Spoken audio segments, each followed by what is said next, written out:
Hello there my fellow Holotable heroes and welcome to another Galactic challenge video. Hopefully your conquest run is going well, but anyway, in this video we look at the latest Galactic challenge, which is Phoenix versus Nightsisters. I didn't even realize that Phoenix challenges were a thing.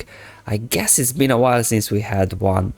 But anyway, as always, I'll cover the modifiers and defeats. There'll be YouTube chapters below, as always, if you want to skip through to any particular section. Otherwise, let's start by reviewing the modifiers for today's challenge. So Safe Haven, that's the modifier for Takodana, so that's the one with the death mark.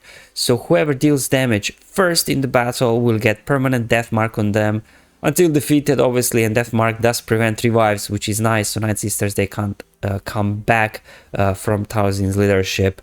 And then whoever deals damage next gets death mark. So that's, I guess, where the RNG comes into play in today's battle. Like, while we have control, maybe who gets death mark first, whether, you know, our units are faster than Talzin or slower, what happens afterwards is a bit random, like who will be dealing damage next.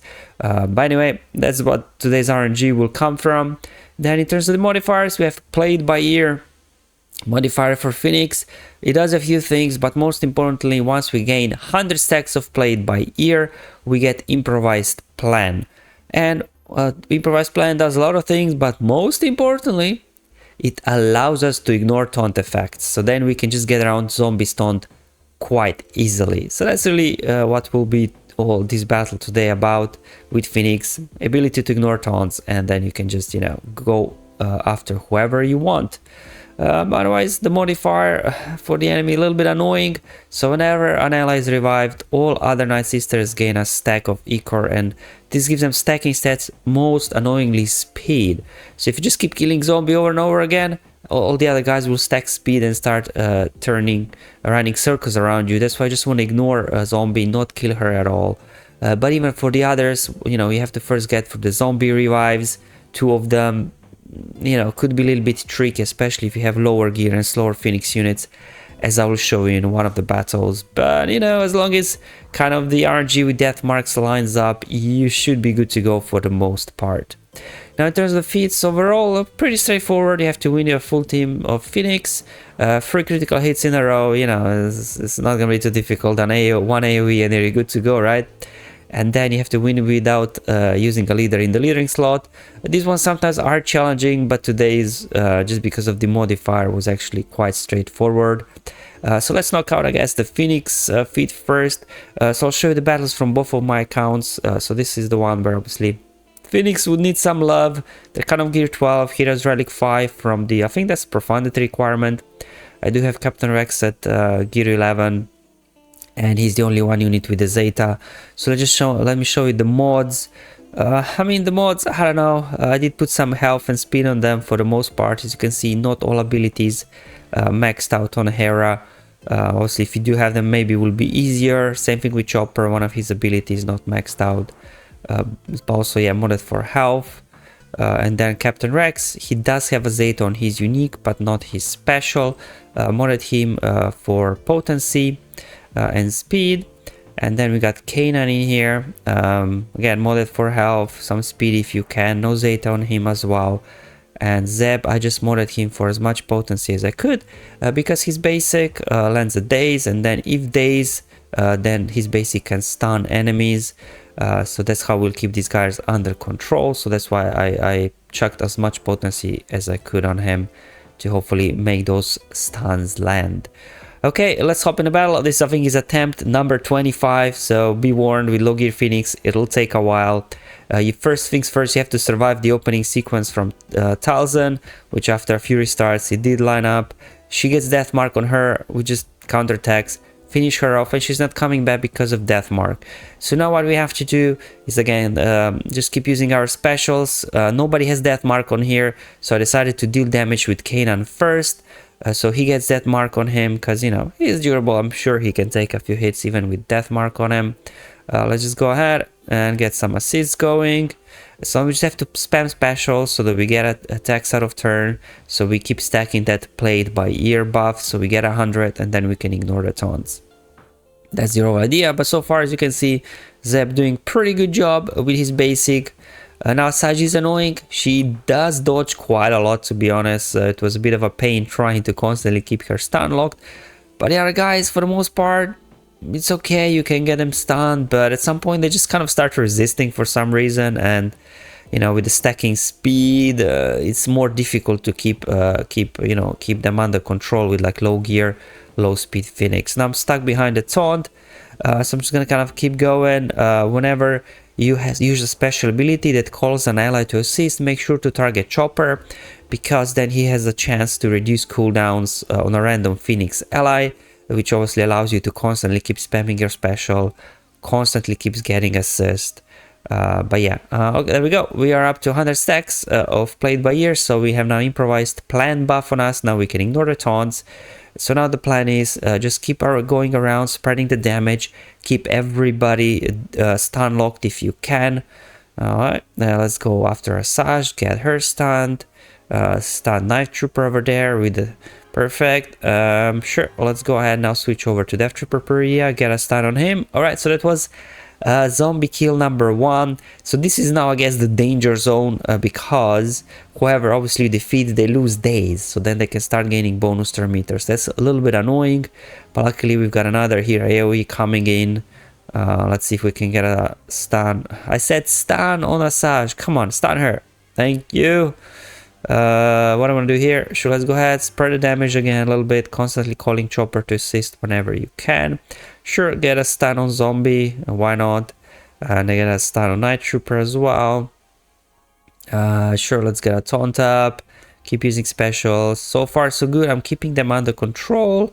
Now again, this is the dangers a bit. We lost the days, so whenever you lose days on the side troopers, target Asajj, because otherwise they'll be gaining bonus turn meter. That's what I found out actually. So until you get the other guys under control, under days, just keep targeting Asajj, because otherwise, yeah, they'll keep gaining bonus turn meter. We don't want that.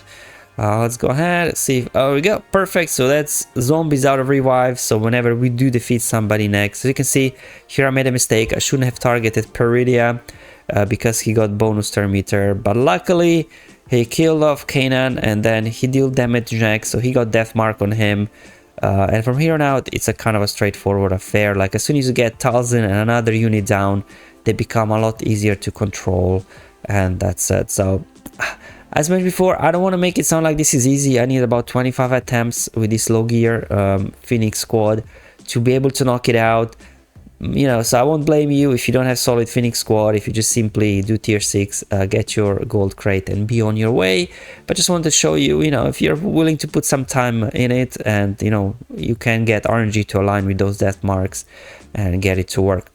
Alright, so if you do have a Relic Phoenix, I know I have all of them Relic 8 here. Don't judge me, it's for the Rise of the Empire territory battles and their mission Lothal, so I could create a video guide for you.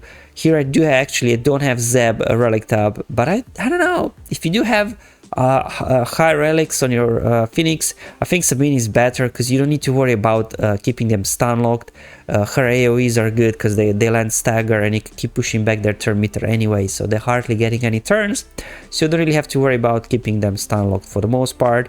Because here we have fast, Rex got a death mark on him first, but doesn't matter, like they're relic, these guys can take a few hits.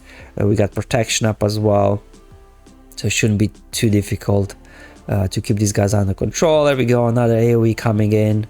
Just keep using specials. Again, calling Chopper to assist whenever you can. Sure, drop me a armor shred on zombie. Alright, there we go. Zombies down. Again, let's go after one of the troopers, I guess. Okay, sure. There we go, another AoE. Okay, let's lock in the days again. Again, calling Chopper for assist. Oh, I made a mistake there. Should have called Chopper, but doesn't matter. Spam another AoE. So I think that was revive number 1, wasn't it? Another big AoE coming in. Revive number 2. So they're out of revives now. So you can see these AoEs from Sabine really speed up the whole process. Stagger kind of helps you a little bit to keep these guys under control. Let's go ahead, target Peridia just to push back his turn meter. But now Talzin got bonus turn meter, so she's out of stun. She doesn't have days, so it gets a little bit annoying at some point, but you know, as long as we get another big AoE from Sabine sometime soon, we should be good here. Let's get zombie down again. There we go, perfect. Let's smack an AoE. Oof, There we go. Let's go ahead, finish off Asajj and finish off Zombie. Yeah, so no issues at all, obviously, if you do have a Relic Phoenix, it seems like. But again, either Sabine or Zeb, I just showed you both so that you can see the difference. So this again from a main account, where we're gonna go the no leader feat, we'll do Malak lead, and then if you have Bane, just slot these two guys in and hit autoplay and you should be good to go. Death Mark won't do anything to them really, and also they can ignore taunts, which is nice. Talzin goes first, great, she gets that mark on her. Now we can just go ahead, hit autoplay, and you know, that should be good. Like if target moves over to zombie, just move the target away to one of the troopers.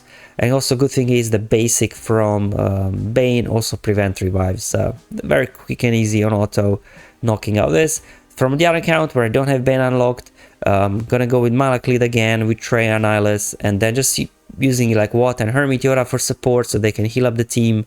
And you know, they don't deal damage, so they can't get death mark on them anyways. So I start off by putting Medpack over on Nihilus just to make sure he's kind of healing up a little bit, because the first opening sequence from Talzin can be quite scary. So when Watt gets his second turn, I'm just going to keep using basics now for the time being, just that we get heal over times on us, so that especially Traya there, she's not looking too good, she can heal up. Unfortunately Asajj dispelled those. I'll just go ahead, I'm going to save Isolate for later. I just want to get Talzin out first. Perfect, Talzin down.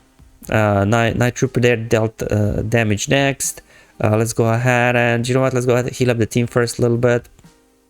Let's go ahead again, dispel that, give me some heal over times, and I will just keep chugging away whoever's got death mark on them to try and finish them again. I'm going to save the Isolate for later. We're just going to go ahead, finish off Night Trooper. Come on, somebody hit him.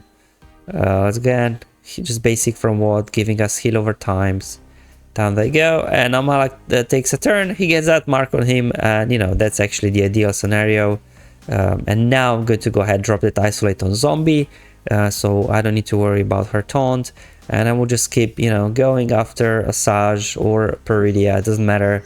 Here comes Annihilate, prevents revives, going after Asajj next. I'm just gonna go ahead and hit autoplay at this point, and this was, well, wasn't too difficult to achieve.